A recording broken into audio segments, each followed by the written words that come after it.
My name is Amanda Clark, and at 35 years old, I built a fintech empire that almost no one in my family knew about.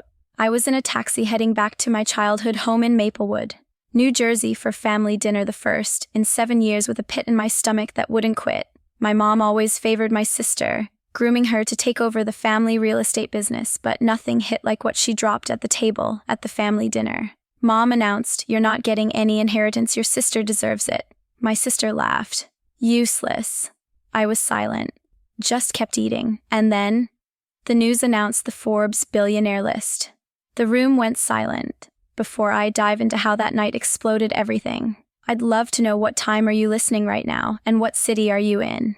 It makes me smile thinking about how far these stories travel. I pulled up to the house, heart pounding, knowing this could be the biggest confrontation yet, or the end of it all. I stepped out of the taxi and stared at the familiar Victorian house on Elm Street, the one that always looked impressive to neighbors, suggesting we had money, and we did, to a point. My father, David, had built a solid real estate business from scratch, flipping properties in the New York suburbs, and he never let anyone forget it. From my earliest memories, it was obvious who the stars were in our family. My sister Brittany, 3 years older, was the sharp one with numbers, always crunching deals at the dinner table. My brother Justin, 2 years younger, had the charm to close sales with clients. Me, I was the middle kid who didn't fit Dad's plan. Real estate is tough, Amanda, Mom would say whenever I asked about joining. You should aim for a good husband who can handle that world. This was the 2000s. But my mother, Michelle, stuck to old ideas about women standing back. She gave me those pitying glances but never pushed back against Dad. Mom grew up in a time when wives supported husbands silently. School was my escape. I crushed math and computer science classes, staying late in the lab with Mrs. Amber, my high school teacher who sparked my love for coding. "You've got real talent, Amanda," she said senior year. "Tech is exploding. Silicon Valley needs minds like yours." When college apps came, I targeted Stanford's CS program, the best for innovation. I poured everything into it, and the acceptance letter thrilled me. But Dad wasn't impressed. "California too far from the business here," he snapped. "And the cost, do you have any idea?" I had researched scholarships, but there was a gap. When a key one fell through, I asked for help in his home office, surrounded by property blueprints and cigar smell. "Your siblings need business degrees to run the company," he explained. "That's where our money goes. But this is my future, Dad." I pushed. "Coding isn't a phase. Figure it out yourself then," he dismissed, turning to his files. So I did. I deferred a year, juggled 3 jobs, morning shifts at a diner, afternoons in retail, nights bookkeeping for local agents. I scraped every dollar, took loans, and headed to Stanford the next fall. College hit hard. While classmates partied, I pulled all-nighters between classes and gigs to cover bills. Finals meant 4 hours of sleep max, but I graduated with honors in 2012, armed with skills and networks for tech. My first role was at a San Francisco startup, low pay but hands-on with founders, learning to build from zero. Back in Maplewood, Brittany and Justin joined the family business as execs. Mom's calls updated their wins, Brittany landing big urban flips, Justin charming investors. I was glad for them, but the favoritism stung. The breaking point came on a visit 10 years ago. I'd launched my first fintech app, using AI to simplify personal finance for everyday people. We were bootstrapping on VC, and I worked nonstop. At dinner, Mom asked about my little project dismissively. "We just raised Series A," I explained. "Series what?" Dad interrupted. "Real businesses sell properties, not apps."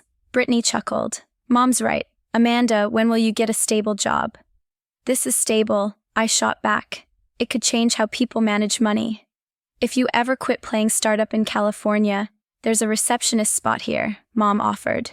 Like a favor, I left early the next day, no goodbyes. For years after, contact was minimal, calls with Mom, holiday cards. They knew I was in tech but never dug deeper, and I stopped sharing successes.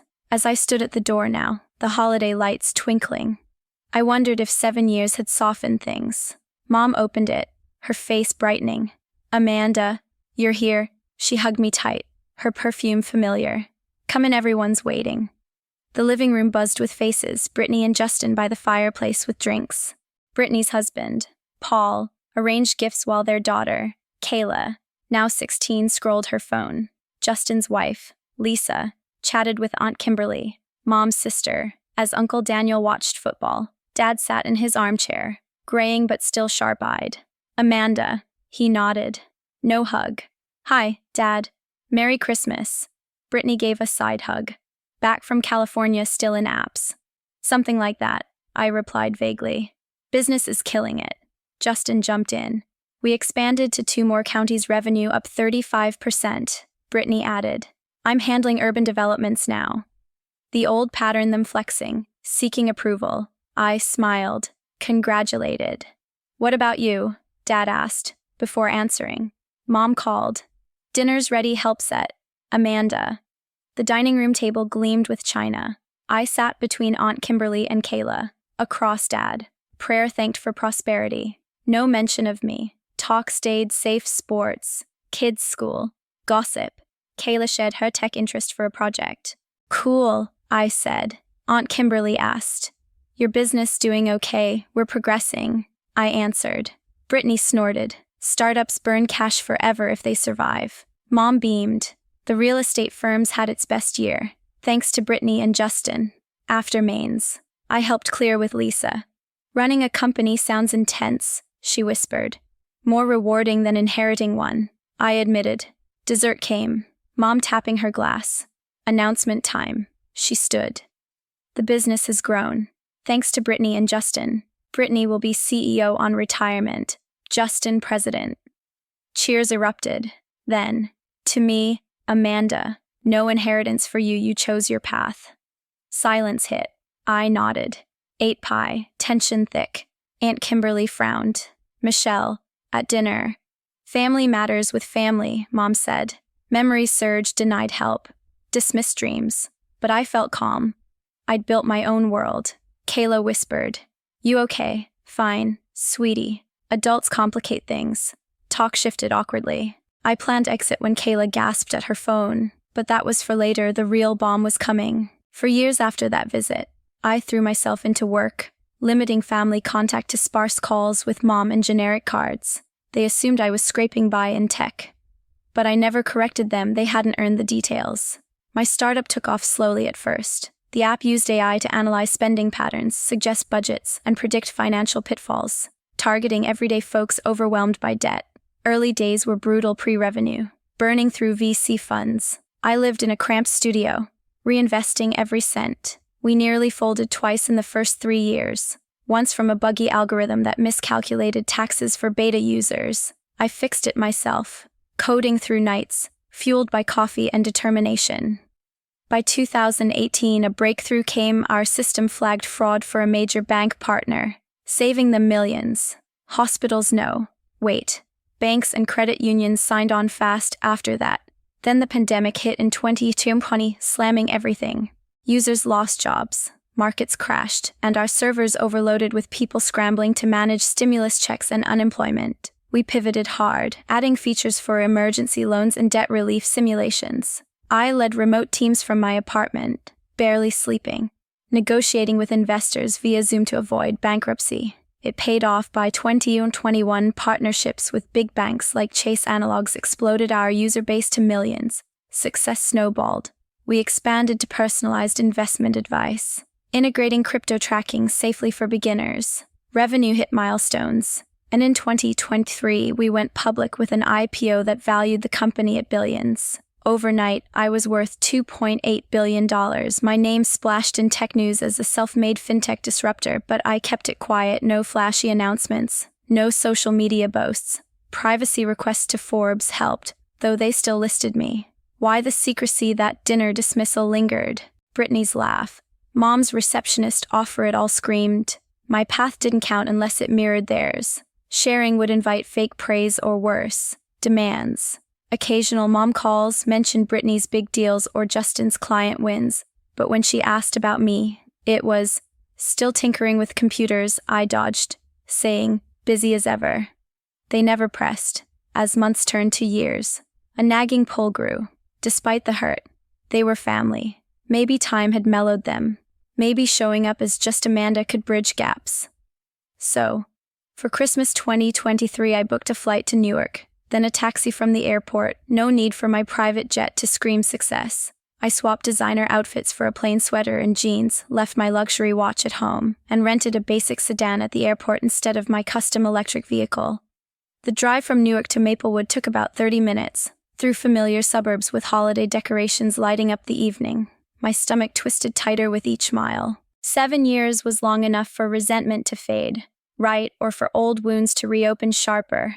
I rehearsed responses in my head if they dismissed tech again. I'd stay calm, prove I'd thrived without validation. But doubt crept in. What if Mom still saw me as the useless one? Unworthy of the family legacy the real estate firm had grown, per Mom's updates now handling high-end New York commutes. Profits soaring. Brittany ran urban flips like clockwork. Justin sealed partnerships.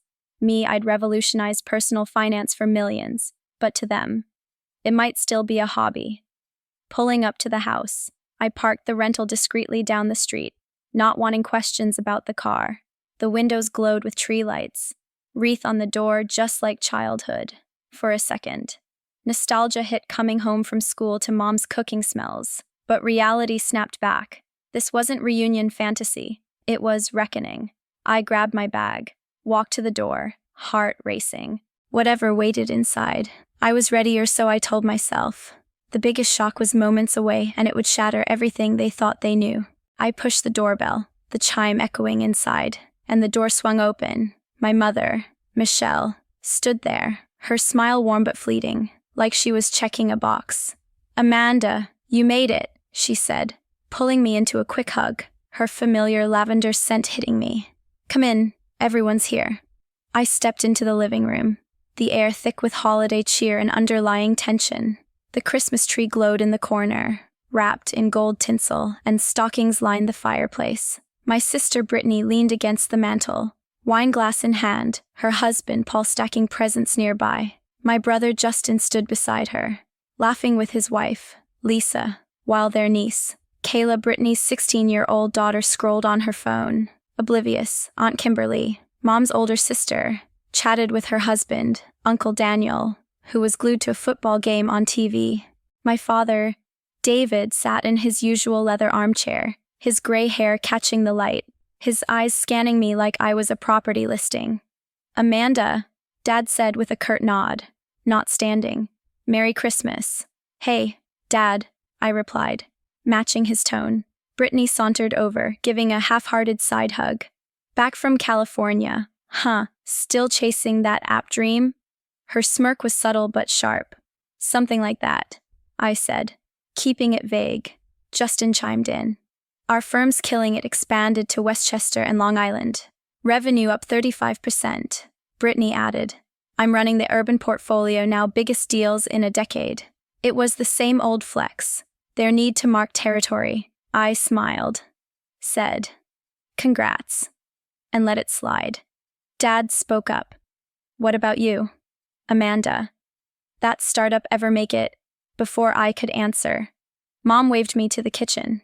"Help with the plates." "Sweetie?" I followed, glad for the escape. The kitchen smelled of roasted turkey and cinnamon pies, Mom's holiday specialty. "You look good," she said, handing me a stack of china. "How's California?" "Busy," I replied. "I love the work." She nodded, but her eyes darted away. "I wish you called more. Brittany and Justin are here all the time, with the kids, the business."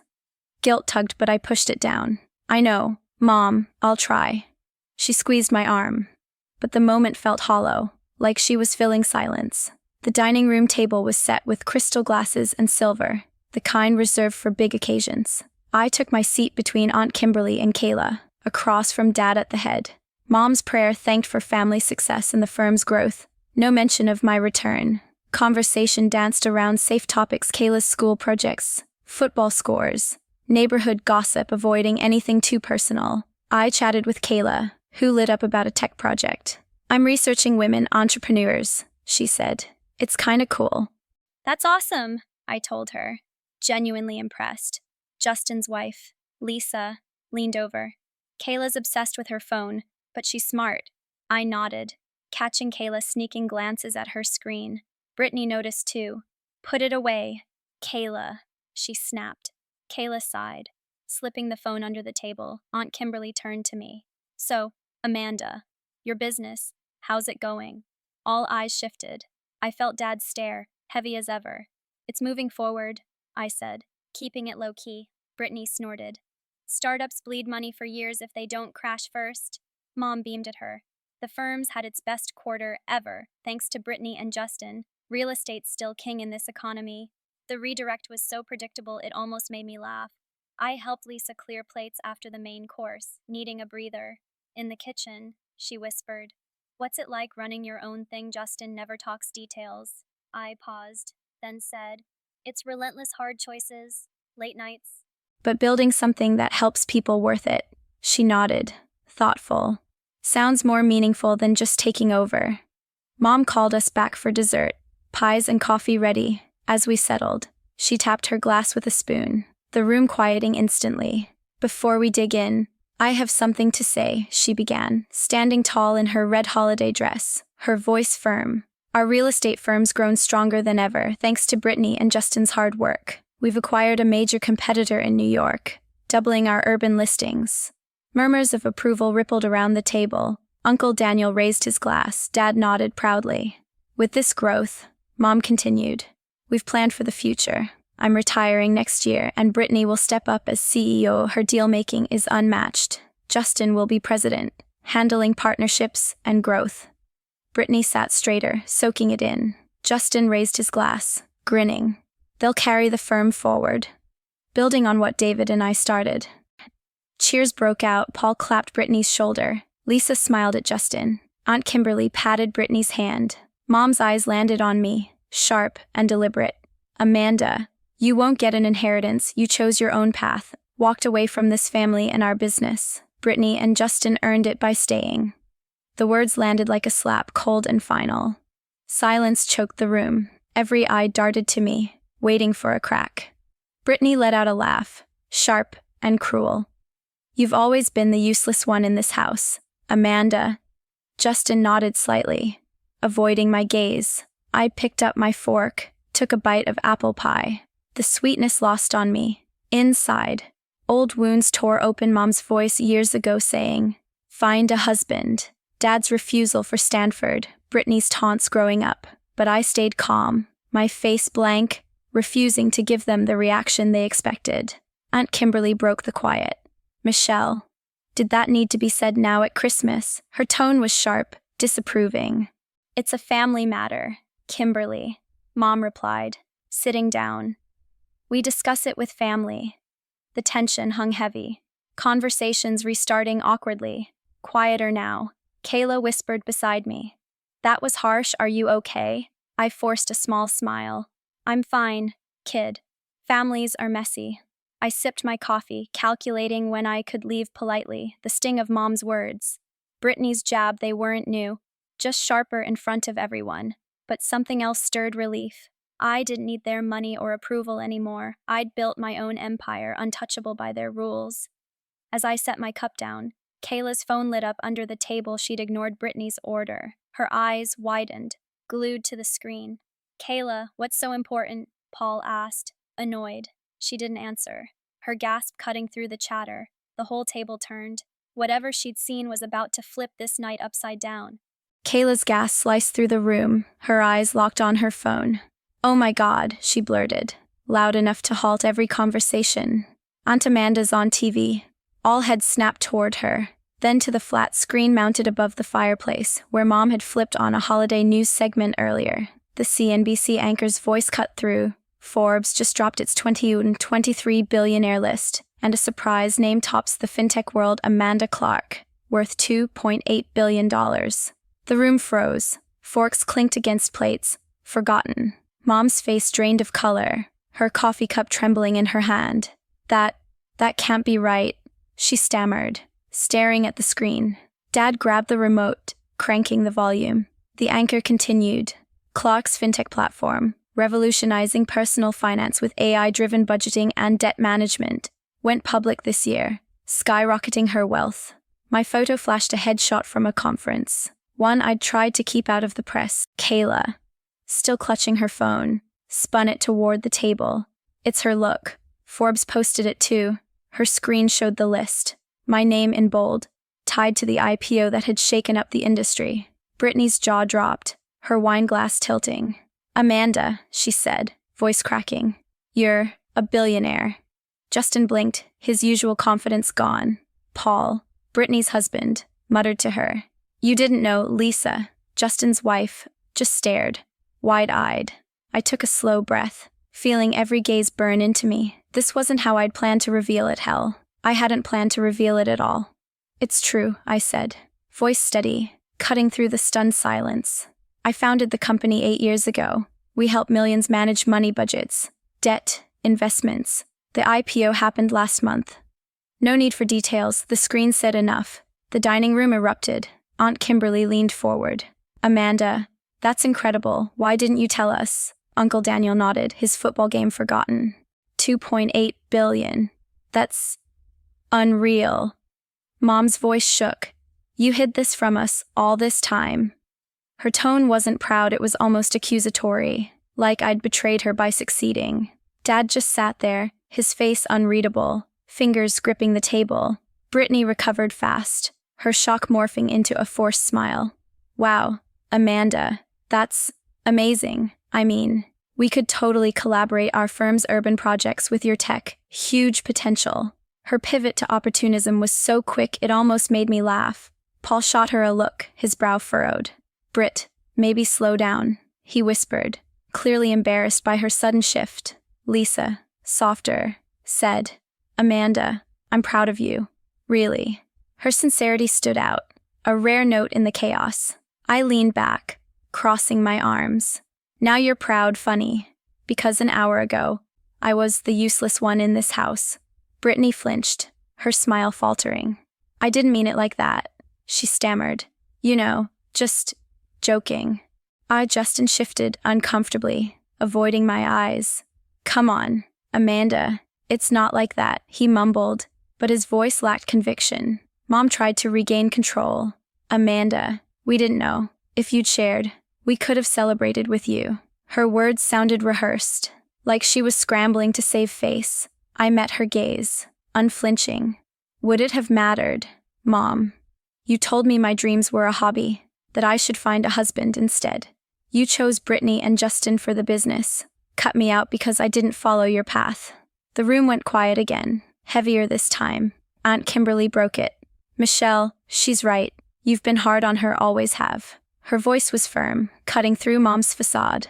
Uncle Daniel nodded slowly, his usual neutrality cracking. Kayla, still glued to her phone, looked up with wide eyes like she was seeing her family for the first time. Mom's lips tightened. I wanted to protect you, Amanda. The business world's brutal startups fail. I thought Brittany and Justin were the safer bet for the firm. Her excuse felt hollow, echoing the same logic from when I begged for Stanford help. Brittany jumped in, desperate. Look, Amanda, let's move past this. You're a billionaire now. We can work together. Be a powerhouse family. Her voice dripped with fake enthusiasm, her eyes calculating. I shook my head. You don't get it. I didn't build this for your approval or your business deals. I built it despite you. Paul looked down, clearly uneasy with Brittany's pushiness. Lisa reached out, her voice soft. Amanda, I'm sorry for all of it. You deserved better. Her apology felt real, but it was too little. Too late. Dad finally spoke, his voice low. This changes things. Amanda, we need to talk privately. His tone wasn't warm, it was strategic, like he was reassessing a deal. I stood, pushing my chair back. No, Dad, we're doing this now. Here. The room tensed, every eye on me. Kyla's phone was still glowing with my Forbes profile, a stark reminder of the truth they'd ignored. I turned to Mom. 18 years ago, I asked for help with Stanford. You said I was wasting my time, that I was useless compared to Brittany. Tonight, you cut me from the inheritance because I walked away. You were right about one thing, I did walk away, and I built something bigger than your firm. Without any of you. My voice stayed cold, deliberate, each word landing like a stone. Brittany's face reddened. Amanda, don't be like that. We're family. Her panic was clear now she saw her control slipping. Mom's eyes glistened, but she didn't speak. Justin cleared his throat. We didn't know. Okay, give us a chance. I looked at him, then Brittany, then Mom. You had chances every time I tried to share. You dismissed me. I'm done begging for your respect. Aunt Kimberly stood, her voice sharp. Enough, Michelle. You and Brittany owe her an apology, a real one. Mom opened her mouth, then closed it. Her hands twisting her napkin, Brittany tried again. Amanda, I'm sorry if I hurt you. Let's talk business. Reset this. Her words were hollow, a sales pitch, not regret. I grabbed my coat from the chair. There's no resetting this. You made your choices, and I made mine. Kayla looked up, her expression torn between awe and sadness. Lisa's eyes were wet, but she stayed quiet. Paul whispered to Brittany. You went too far. Dad stood, reaching out. Amanda, wait, let's discuss this calmly. I shook my head, already moving toward the kitchen door. No more discussions. I came hoping for a family, but all I found was the same old judgment. The weight of years, Mom's rejections, Brittany's taunts, Justin's silence pressed down. But I felt lighter with each step. I wasn't the girl who left 7 years ago, desperate for their approval. I was done. As I reached the kitchen, Mom called after me, her voice cracking. Amanda, please. I didn't turn back. The living room TV was still on, the anchor now discussing another billionaire.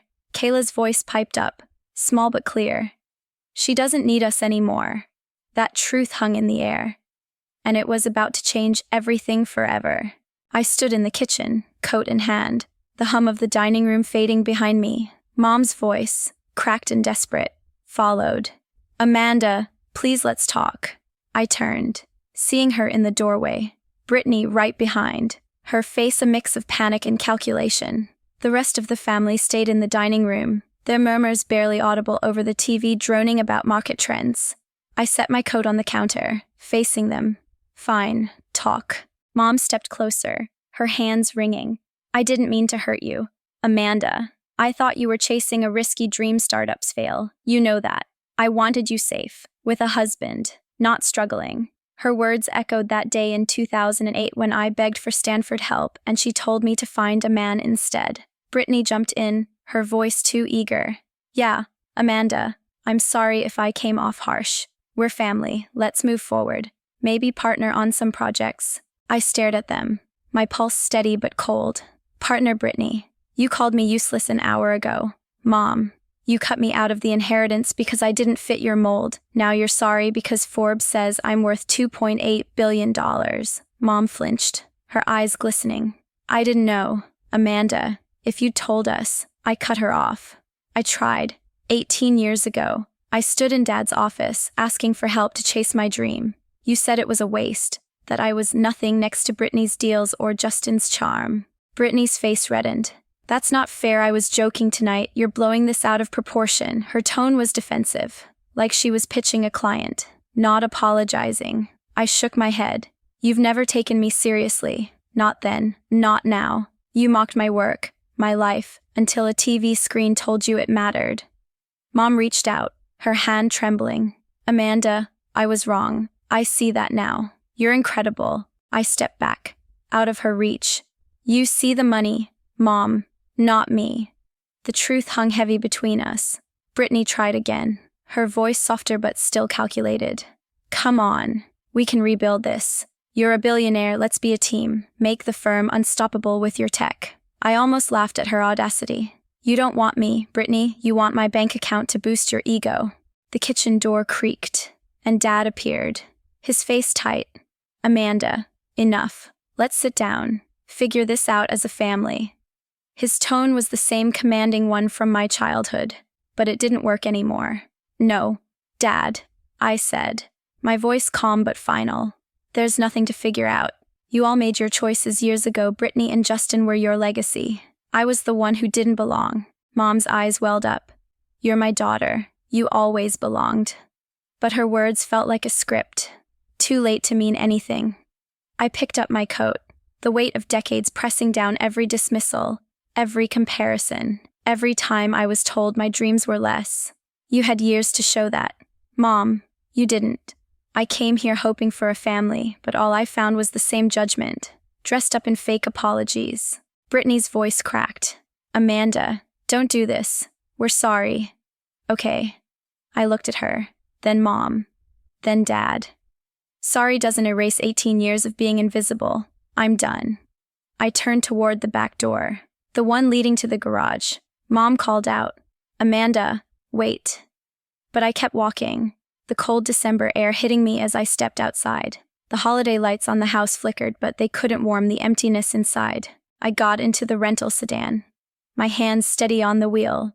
The drive back to Newark Airport was quiet, just the hum of the engine and my own thoughts. I'd come to Maplewood seeking a connection, but instead, I'd closed a chapter. Back in San Francisco, I threw myself into work again. Months later, I set up a scholarship fund in Mrs. Amber's name at my old high school, fully covering college for girls pursuing STEM. It was personal. Mrs. Amber saw my potential when my family didn't. I wanted other girls to have that belief, no matter what their parents thought. Looking back, that night taught me something I wish I'd known sooner. Family isn't always the people you're born to, it's the ones who see you, who value you for who you are, not what you can offer them.